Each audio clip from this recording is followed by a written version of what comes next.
Oh, holy hot damn, we got a big show. Happy Saturday, and welcome back to America's Cable News Keg Party. As you can see, I busted out another fine jacket from my overweight figure skater collection because we are going for the gold with a hot panel. Here it comes. Say hello to a woman who's far too classy for this show, but what can I say? She needs a better agent. TV's Kim Douglas is in the house, and I'm trying not to get emotional. He is a fantastic comedian making his debut on this show, although you'll probably recognize him from his other TV work on Datelines to Catch a Predator. Kenny Krantz is here for the full hour. As long as you're not within 500 feet of the school, there you are.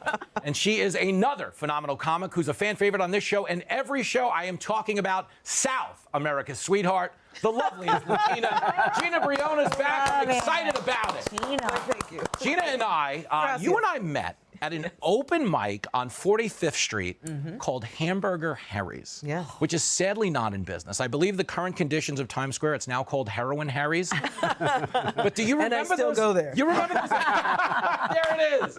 Kim and I also met on 45th Street. I'll never forget our first conversation. She was like, "You're not a cop, are you?" I was like, what kind of deal is this? And Kenny, you and I know each other a long time. So I was thinking about this the other day. I've actually blocked your number on 3 different iPhones.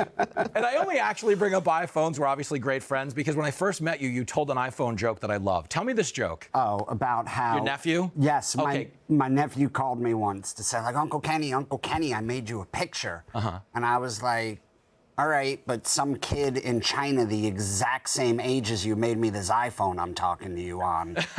Oh, no! Take that, Xi Jinping, and your cheap labor. Well, one person who's got plenty of extra time to mess with her phone this week is Nikki Haley. The former South Carolina governor dropped out of the race after losing every state but Vermont on Super Tuesday. Vermont's a weird place. Last time I was there, a cop stopped me for driving without a Subaru. Nikki ran a classy campaign, and I do want to congratulate her on fighting all the way to the end, which happened a month ago. The bad news is she's not going to be the next president. The good news is, with 0 public events on her schedule, she now knows what it's like to be the current president. And don't get me wrong, Joe Biden gave a State of the Union speech on Thursday, and if we're being honest, the big headline is the fact that he stayed up past 10 p.m. I guess they finally found some use for all that cocaine in the White House. I don't know. And we mock Biden, but the guy, to his credit, did spend time this week with major world leaders. I'll tell you who did notice, the Cookie Monster. He pointed out his cookies are getting smaller, paying the same price. Now, there's a weird combo, Joe Biden and Cookie Monster. One speaks in garbled words, and the other is Cookie Monster. Biden was speaking about shrinkflation, which is when a manufacturer charges you for a full bag of cookies, but you open it up and find a lot less cookies than you expected. It's basically like dating a girl who wears a Wonder Bra. Am I right? You get it off and you're like, hey, wait a minute. Question for the panel, and maybe for you, Kenny. If we can sue manufacturers for tricking us into thinking we got more cookies, shouldn't men get money back from women who tricked us into thinking they had bigger boobs? Yes. Right? Oh, yeah. That's something I could get behind. How many times in our single days did you and I go out with women that we had bigger boobs than? Where's the man boob reparations is all I'm saying. No Wonder Bra on me and Kenny here. Anyway, of course, we're not the only ones talking about sex this week. Check out Jake Tapper, who's getting a little too excited talking about Donald Trump's legal troubles. Explanation was not they didn't like Donald Trump. They said he participated in an erection. Well, first there was January 6th. Now there's January 6 inches. But you'd think Jake Tapper would know an erection when he sees one, because the guy worked with Jeffrey Toobin. If you're not familiar, Toobin was a legal analyst who was fired for religious purposes. He kept celebrating Palm Sunday. Oh. But alas, he's back on the air, proving that he really does have a lot of pull. Well, whoever our next president is, he'll need a driver for his limo. And this week's auditions got off to a rough start. Georgia woman was rescued after driving into a pool. I hate when that happens. If you think about it, it's actually a really good advertisement for the pool cover. Like, some people are worried about their cat falling in and drowning. This thing was strong enough to support a Toyota. Ken, have you ever gotten so drunk that you drove and hit a pool? No, not drunk. But you've done it under other circumstances. I respect that. Have you ever had your party literally crashed? I mean, I'm not going to claim that I'm the best driver because I see nothing wrong with what happened in that picture. So my parties don't get crashed by cars. They get crashed by INS. I think we both know that.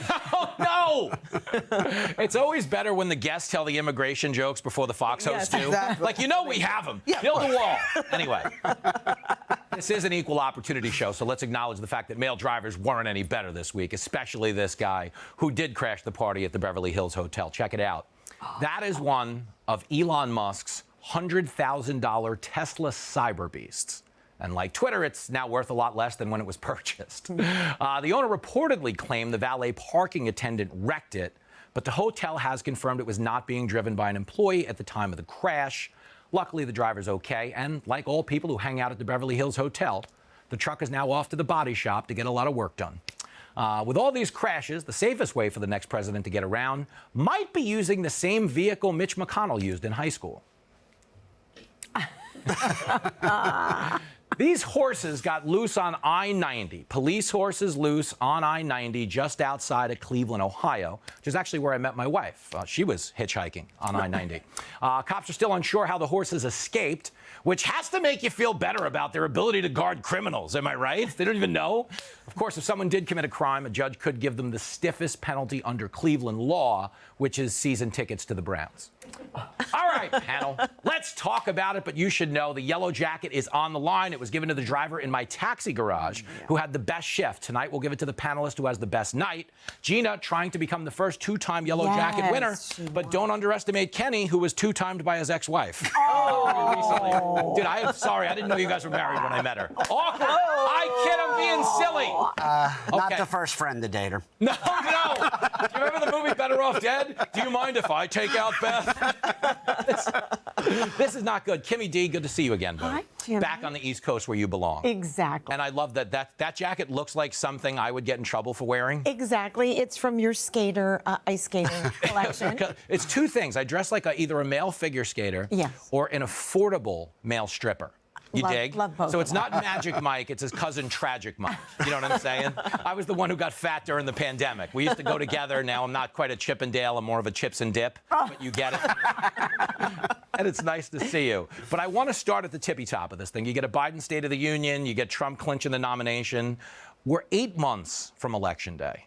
Okay, we have so far to go that I'm bringing on my 10th grader at the end of this show to find a creative way to talk about politics, because don't you feel like we got a lot of time to fill between now and Election Day if it's these two, Kenny? How are you going to do it besides weed, obviously? Well, mostly just weed.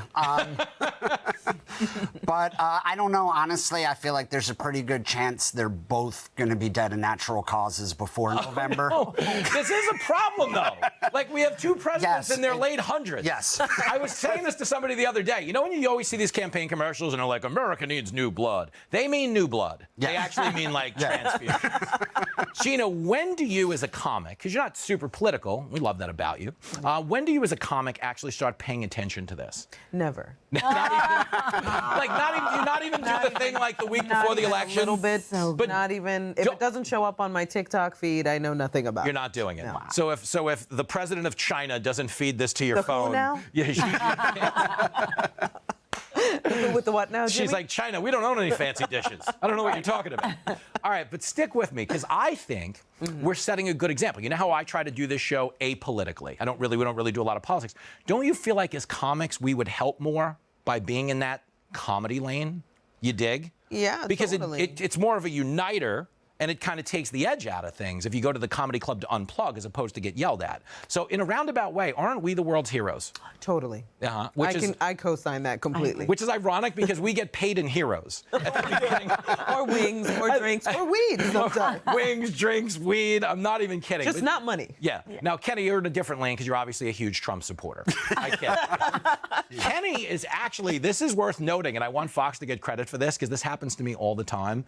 Would you not agree? because we have been steadfast in our support of Israel. Yes. That we're getting a lot of new Jewish viewers. Yeah. Isn't that crazy? Yes. Because we had Israel's back before it was cool. Even now, where it's kind of like not trendy on the other channels. On some level, you have to appreciate that. I never thought that I would be tuning in the Fox News to like decompress. Yeah.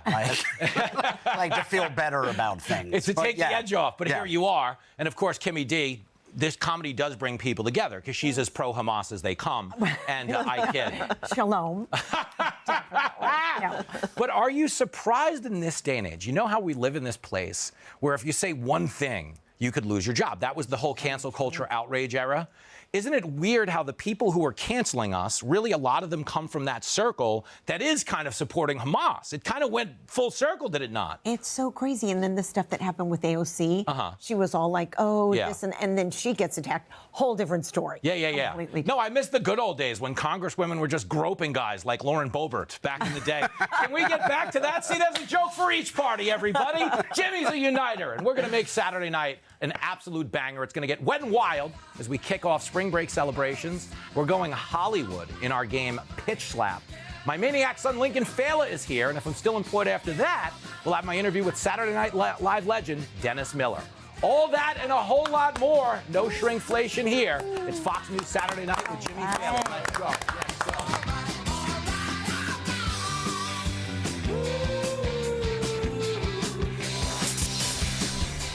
Hey, Sean Hannity here. Hey, click here to subscribe to Fox News YouTube page and catch our hottest interviews and most compelling analysis. You will not get it anywhere else.